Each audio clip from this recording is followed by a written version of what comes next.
Hello students, I am VLN Swarupini, lecturer in biochemistry from Sri Venkateswara College of Arts and Science, which is affiliated to Adikavi Nannaya University, Rajahmundry. Now, I would like to discuss about 3rd BSc Biochemistry 6th semester elective paper Basic Microbiology. In this class, let's see about structure of viruses and reproduction in viruses.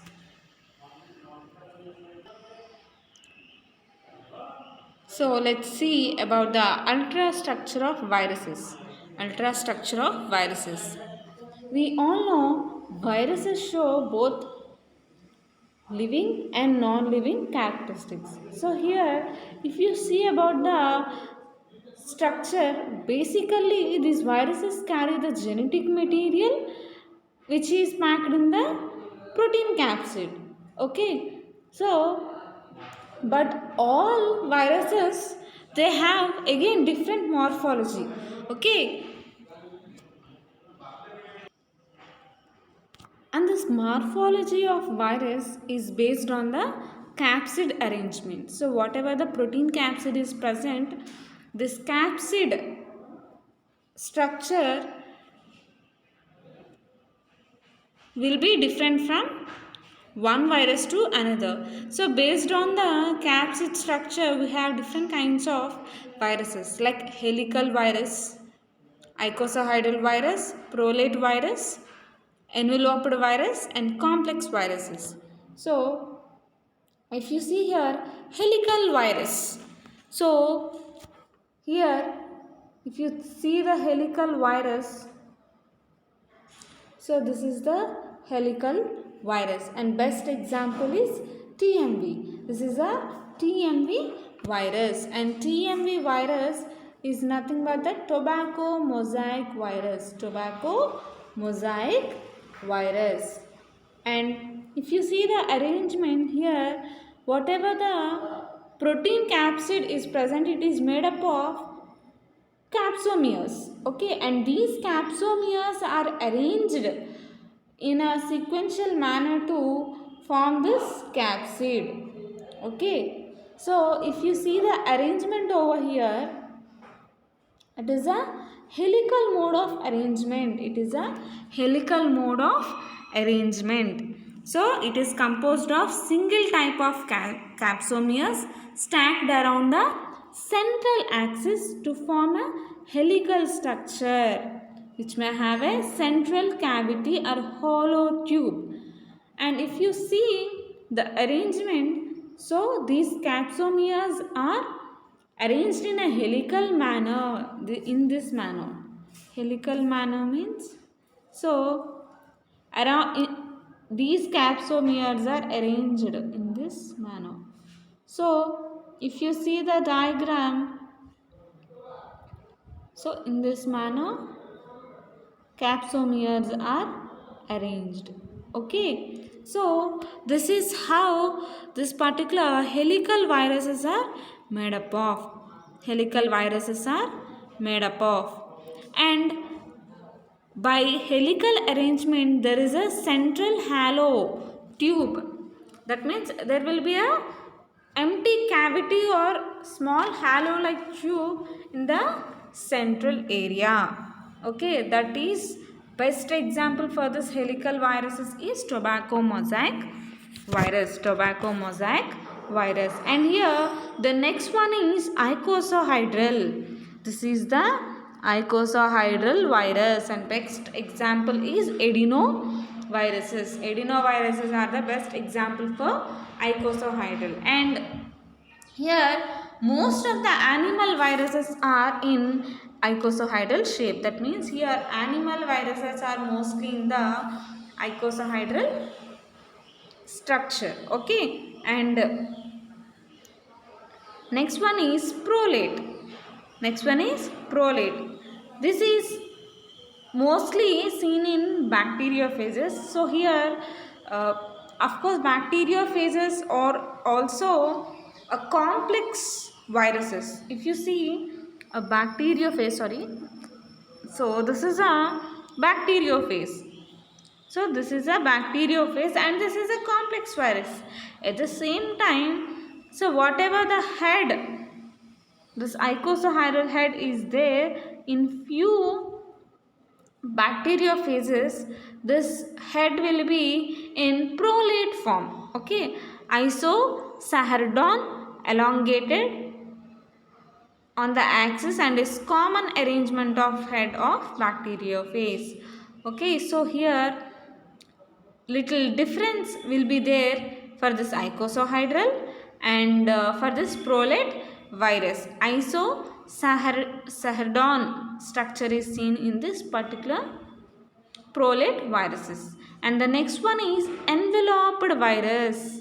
Best example is HIV, human immunodeficiency virus.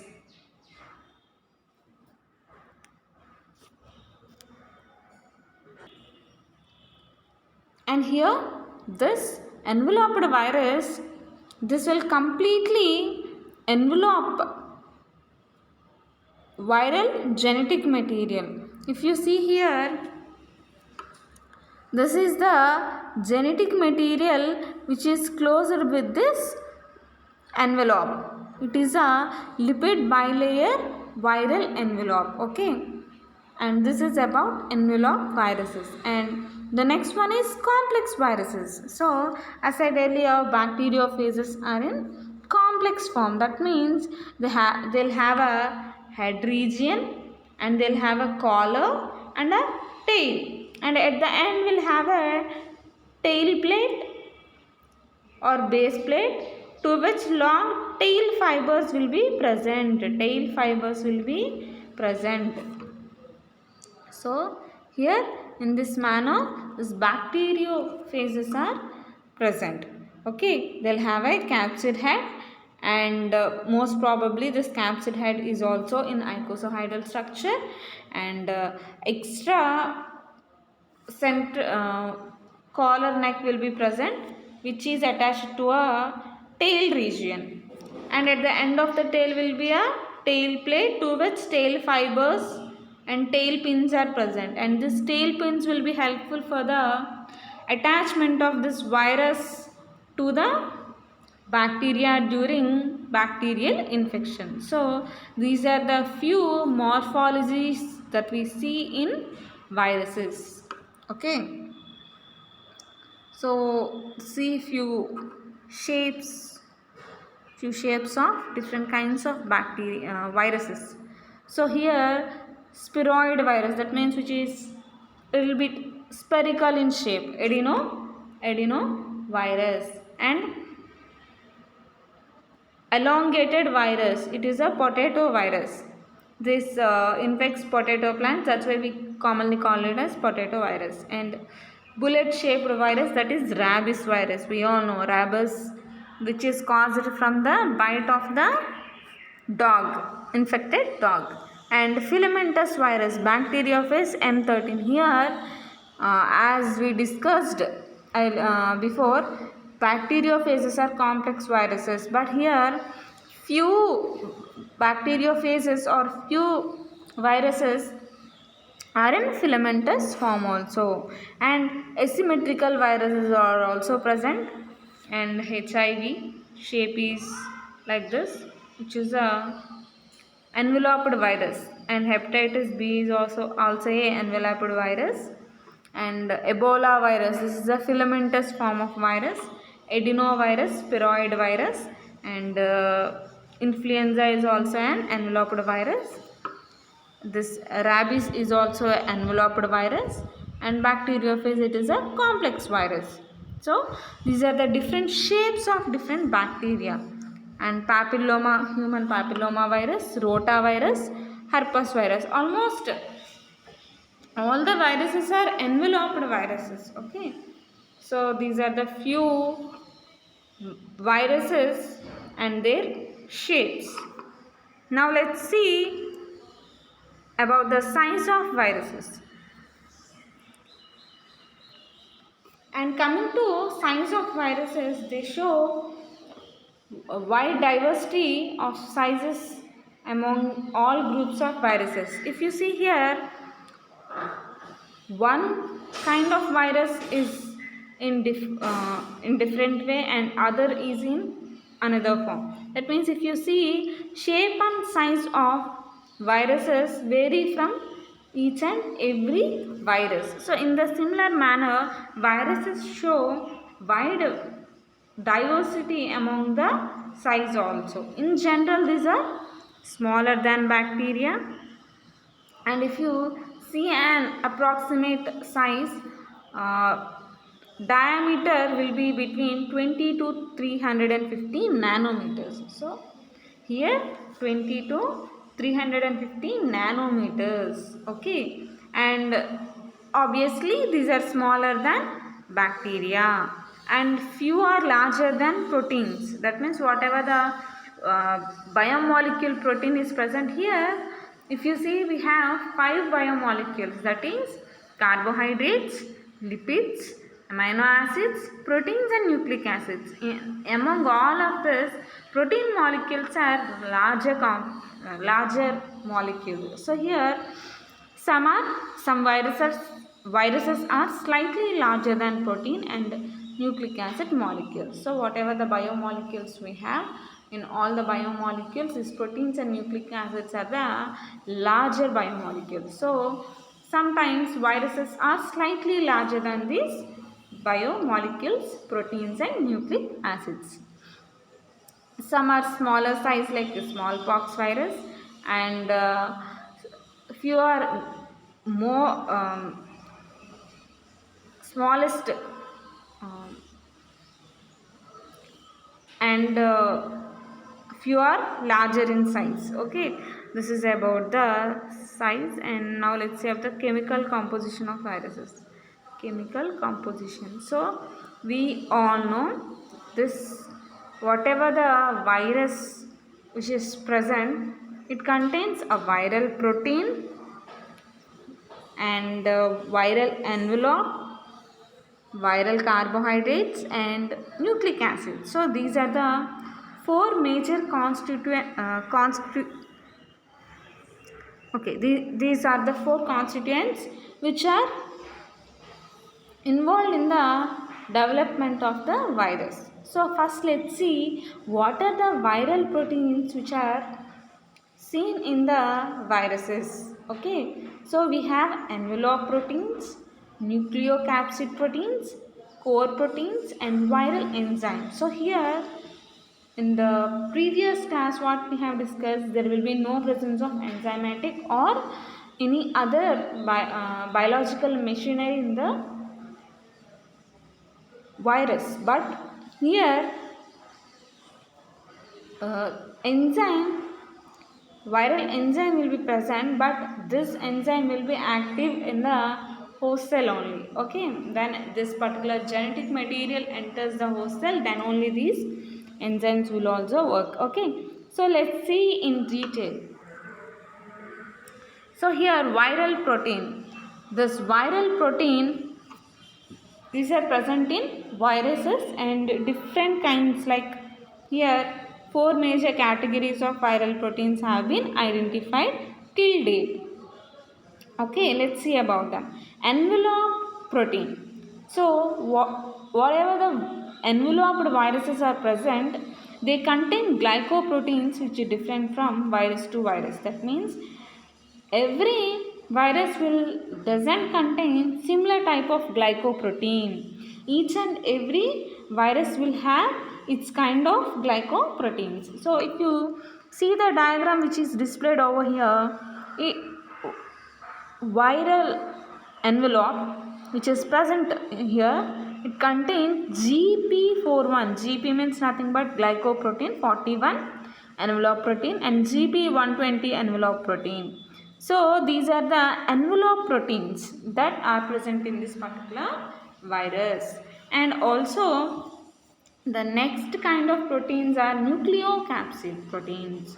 Nucleocapsid proteins. Here viral capsids are made up totally of proteins of identical subunits. Okay, promoters, these are called as promoters. So whatever the viral capsid is present, it is totally made up of proteins which having identical subunits called promoters, and best examples are capsids which contain single type of protein is TMV. We call those particular capsids as capsomere. This capsid is made up of smaller similar kind of capsomeres. So here best example is tobacco mosaic virus. And the next kind of proteins are core proteins. Protein found in nucleic acid is known as core protein. So whatever the nucleic acid it is which is packed in the core, it will contain these core proteins. And the next one is viral enzymes.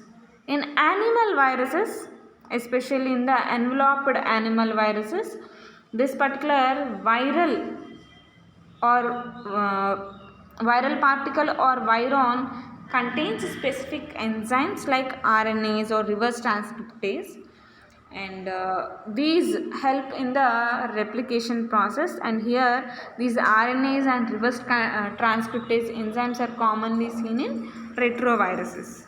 So this is about the 4 kinds of viral proteins that we commonly see in the viruses. And the next one is viral envelope. Viral envelope.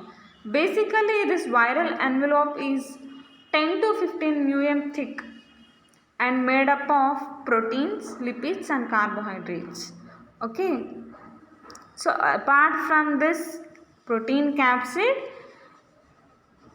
this particular viral envelope is present in few viruses, and this envelope is 10 to 15 μm in thick, and it is made up of proteins, lipids and also carbohydrates. And lipids provide flexibility to the shape of this virus, and the spikes attached to the outer surface of the envelope are made up of glycoproteins. And the next one is viral carbohydrates. Viral carbohydrates.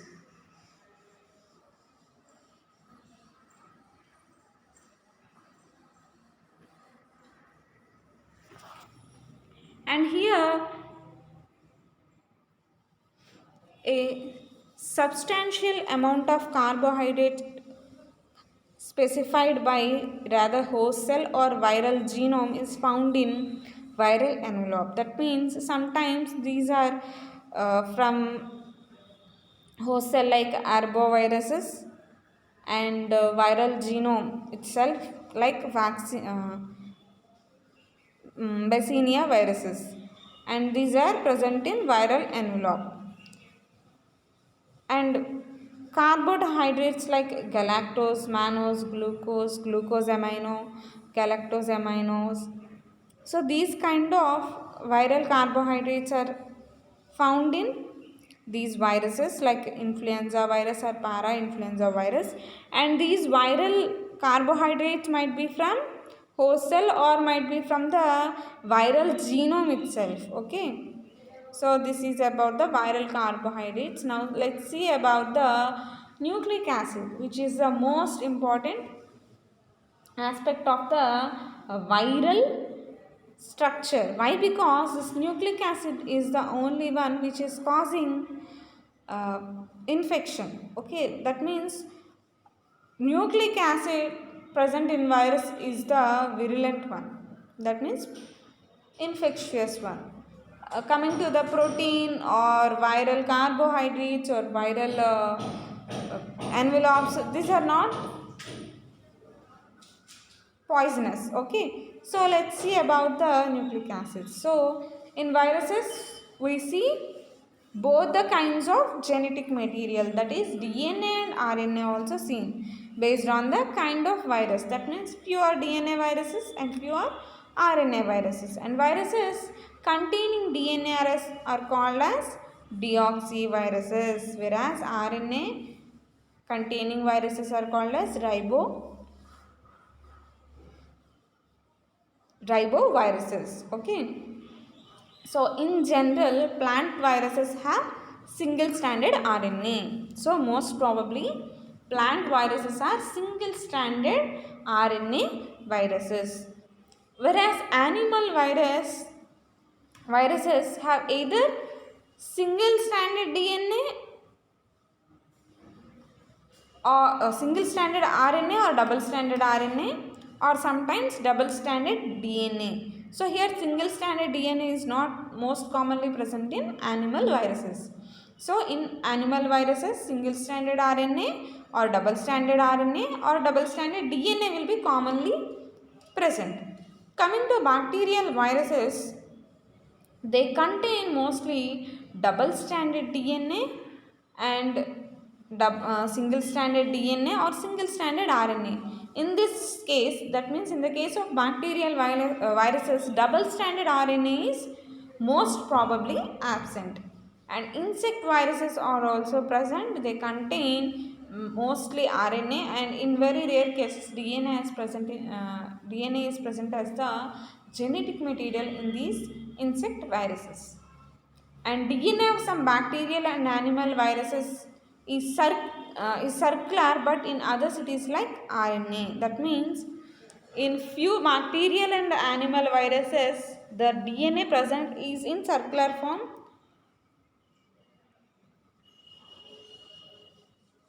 but in remaining it is present as if RNA is present. And DNA viruses can cause human diseases such as chickenpox, hepatitis B, some venereal diseases like herpes and genital warts. So these are the few diseases caused by DNA viruses, and most commonly mutations are seen in RNA virus containing viruses rather than DNA viruses. Okay, that means here mostly RNA viruses undergo mutations rather than DNA viruses, and this causes them to change and adapt more rapidly to their host.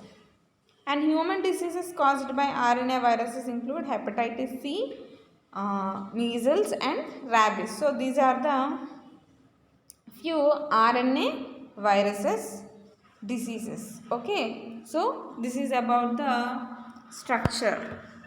So hepatitis B virus, which is a deoxyvirus, that means DNA containing virus, and influenza virus is an example for the ribovirus, that means RNA containing virus. See the structures. So this is about the structure and organization of the virus. Now let's see about the replication process in this particular virus. Nothing but we'll see the bacterial reproduction in which this particular viral infection had occurred. Okay. So next let's see about the reproduction of viruses. This reproduction in viruses is carried by two mechanisms, that is by lytic cycle and lysogenic cycle.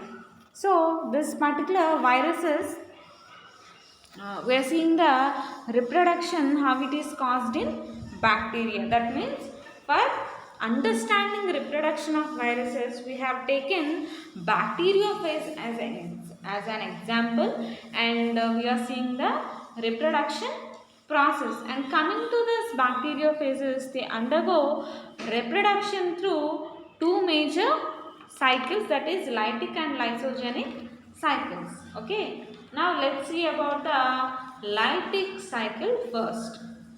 Okay. In this lytic cycle, we'll have five steps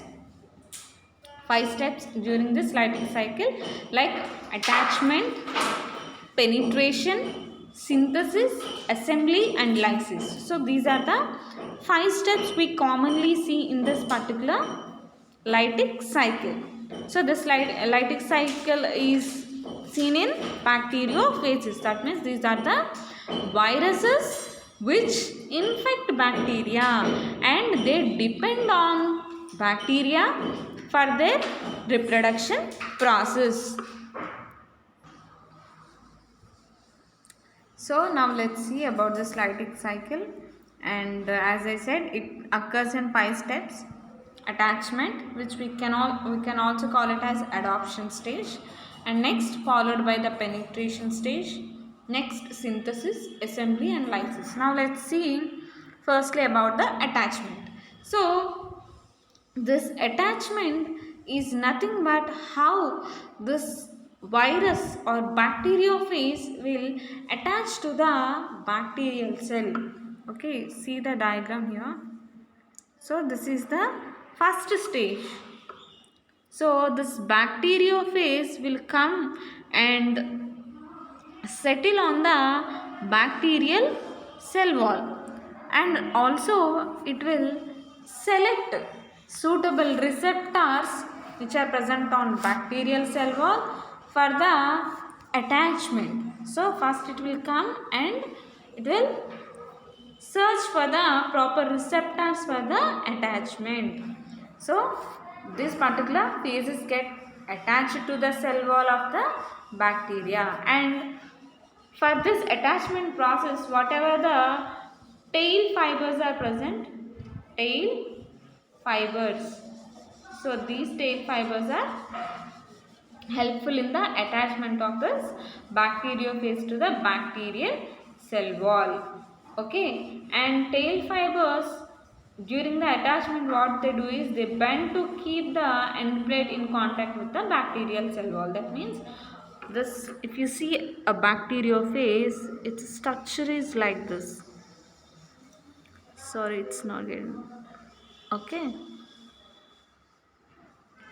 and this is the collar, and this is the tail, and at the end it has this tail plate, and at the end of this tail plates these tail fibers are present. Okay, these tail fibers are present, and genetic material, let me draw with blue color. Okay, so genetic material is present in the capsid. So this particular bacteriophage, when it lands on the bacterial cell wall, it just stands with this particular viral tail fibers. Okay, and after attachment, if you see the arrangement, it will be like this. This is the, it's very tough to draw here. Okay, so this is the capsid, and tail fibers will be like this. So if you observe first and second diagram, here this bacteriophage, it is present on the cell wall with its tail fibers, whereas if you see in the second diagram, what happened, this particular bacteriophage, it landed its tail plate, onto the cell wall of the bacteria. So this is how this particular bacteriophage will be attached to the bacteria during the first step. So this is the first step, attachment. And next what happens is penetration. So penetration, whatever the genetic material is present,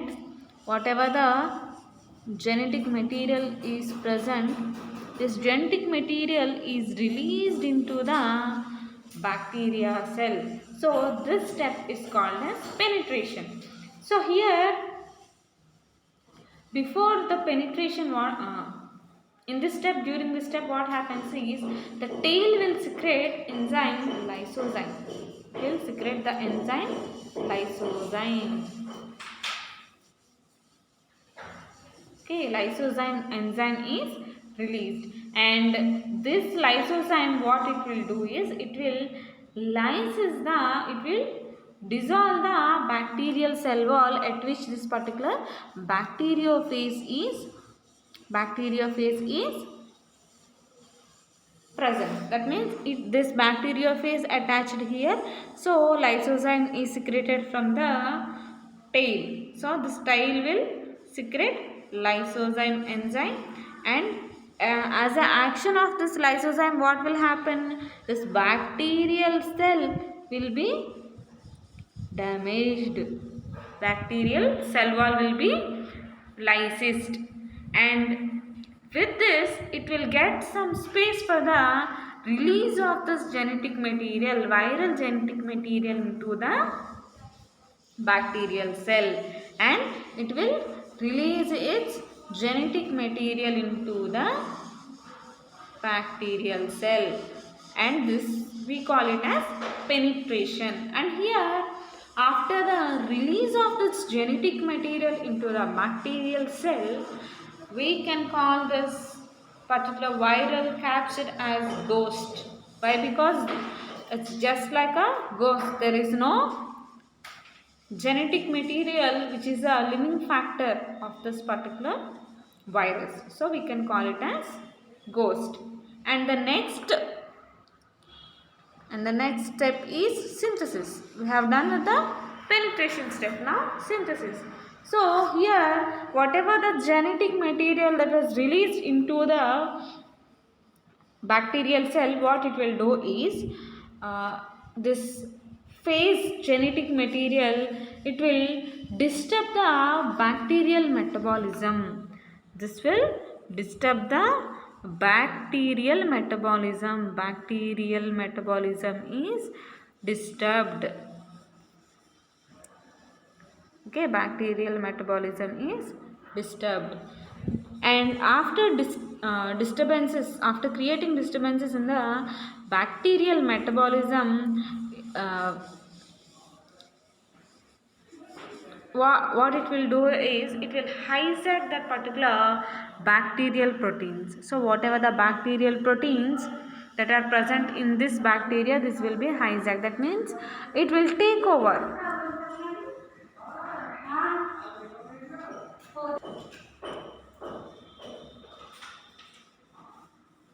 So here, whatever the bacterial proteins are present in the bacterial cell, those will be taken over by the phase DNA. So it will control those bacterial proteins. So from then, these bacterial proteins will work for the phase DNA synthesis. Okay, from that moment, this particular phase DNA, it starts multiplying. Phase DNA synthesis will start. So in the host, these host proteins and the viral DNA, they work together.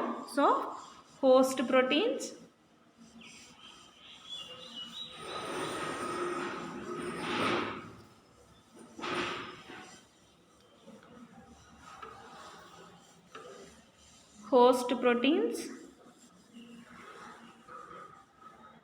and also viral DNA.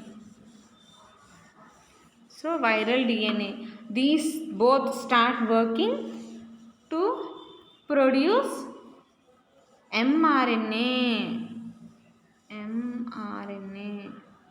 So they will produce mRNA, and later, after production of mRNA, they will produce viral proteins. That means nothing but whatever the mRNA synthesized, it will start its expression, gene expression, to produce the viral proteins. Okay, and later on, whatever the viral proteins produce, they undergo production of all the essential components like capsid, tail fibers, and all will be produced by those particular phase proteins. And this is the synthesis step. During the synthesis step, what happens? Phase DNA will disturb the bacterial metabolism, and it will take over it will start controlling the bacterial proteins, and then obviously these bacterial proteins will start working with this phase DNA. So they both start working together to form this mRNA, and this mRNA will be expressed to form phase proteins, and these phase proteins will help in the development of the viral particles. And this is the synthesis step. And next we'll see the assembly step. So in this assembly step, whatever the phase proteins are formed, they develop different capsids, tail sheath, tail fibers, end plate, everything. So whatever the viral particles they develop, they all will be assembled during this assembly step. During this assembly step, they all get together to form a new phase particle. Okay, and this process is called as assembling. And the last step is lysis. By the end, we'll see the lysis. So due to presence of many phase particles here, the bacterial cell wall breaks suddenly, and the new phase particles will be released from the bacteria. So whatever the process we have discussed from the attachment step to the lysis, it will take around 20 minutes to complete this process. Okay, so after the attachment of this bacteriophage onto the bacterial cell wall and the last step lysis, to complete all these steps, it will take around 20 minutes of time. So this is about the lytic cycle of bacteriophage. And the next one is lysogenic cycle. So it is little similar, just see. So mostly lysogenic cycle is seen by the lambda bacteriophages. Okay, lambda bacteriophages undergo this lysogenic cycle, and here firstly what happens is lambda bacteriophage it will infect the bacteria, and later the viral DNA. So the viral DNA is released into the bacterial cell, and later this particular viral DNA is integrated into the bacterial DNA. That means phase genetic material is combined with the bacterial genetic material. So while bacteria replicating, what it will do? It will also replicate this viral DNA. Okay, but here viral DNA is not completely taking the bacterial cell. Here only during the prophase virus will get replicated. Okay. So next what happens? This particular bacteria will be helping this bacteriophage genetic material for the production of bacterial or viral proteins, and all the proteins will be synthesized, and these viral particles will be assembled, and finally lysis of the viral particles will be seen. Okay, so here in few cases this particular what happens is this particular DNA after prophase it will enter lytic cycle. So this lysogenic cycle, sometimes what happens, this will again enters lytic cycle. So this is the replication process in bacteriophages. So this is how viral bacteriophages will start replicating and producing new generations. Okay, so this is for today's class. If you have any doubts, please contact me. Thank you, students.